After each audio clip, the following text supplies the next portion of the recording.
భారతదేశం వ్యవసాయ ఆధారిత దేశం. దేశ ప్రజలు ఎక్కువగా వ్యవసాయం మీదే ఆధారపడి జీవిస్తున్నారు. దేశాభివృద్ధిలో కూడా వ్యవసాయం ఎంతో కీలకంగా మారింది. రైతన్నలకు సాగు భారం కాకూడదని కేంద్ర రాష్ట్ర ప్రభుత్వాలు ఆర్థిక సాయం అందిస్తూ అండగా నిలుస్తున్నాయి. అయినప్పటికీ వాతావరణంలో చోటు చేసుకుంటున్న మార్పుల వల్ల పంటలకు అనేక చీడపీడలు అంటుకుంటున్నాయి. దీంతో పంట దిగుబడులు తగ్గిపోతున్నాయి.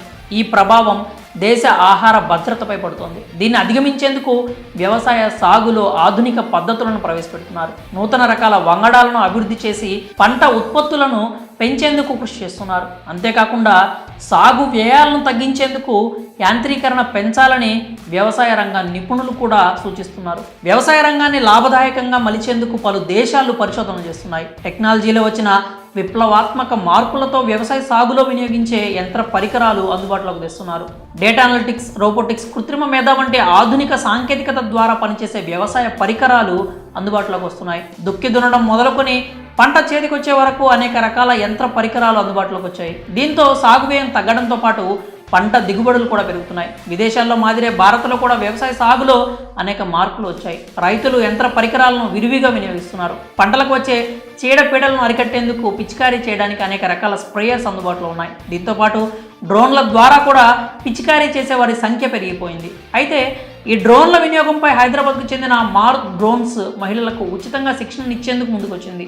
కేవలం 2 వారాల్లోనే శిక్షణను పూర్తి చేసుకోవచ్చు. అనంతరం డ్రోన్ ఫ్లయింగ్ చేస్తూ నెలకు 40,000 రూపాయల పైన సంపాదించుకోవచ్చు. ఇటీవలే ఈ సంస్థ వ్యవసాయంలో వినియోగించే డ్రోన్లను తయారు చేసేందుకు DGCA నుంచి అనుమతులు పొందింది. మారుత్ డ్రోన్స్ తయారు చేసిన AG365S కిసాన్ డ్రోన్ ద్వారా మరింత మందికి డ్రోన్ ఫ్లయింగ్లో శిక్షణ అందించేందుకు సన్నాహాలు చేస్తోంది.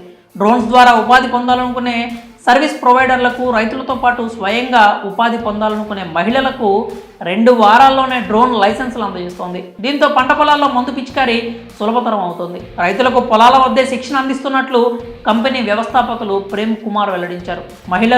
మహిళా రైతులకు 2 వారాల పాటు శిక్షణ ఇస్తున్నట్లు ఆయన తెలిపారు. శిక్షణ పూర్తయిన మహిళలు, రైతులు రోజు డ్రోన్లను నడుపుతూ 1,500 రూపాయల వరకు సంపాదించే అవకాశం ఉన్నట్లు వివరించారు.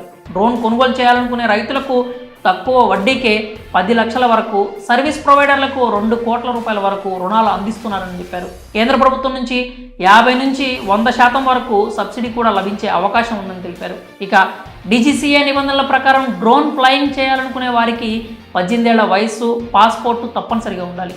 దాదాపు 2 వారాల్లో ఫ్లయింగ్ ట్రైనింగ్ పొందిన తర్వాత ఇన్స్ట్రక్టర్లు, సంబంధిత అధికారుల పర్యవేక్షణలో పరీక్షలు నిర్వహించిన అనంతరం 10 సంవత్సరాల వ్యవధి ఉన్న లైసెన్సులు జారీ చేస్తారు. మరి ఈ అద్భుతమైన అవకాశాన్ని సద్వినియోగం చేసుకోండి. పొలాల్లో పనిచేసే మహిళలకు ఈ కాన్సెప్ట్ ఎంతగానో ఉపయోగపడుతుంది. వారు గనక డ్రోన్ ఫ్లయింగ్లో ట్రైనింగ్ తీసుకుంటే కనుక నెలకు 40,000 పైన సంపాదించుకోవచ్చు. ఈ విషయం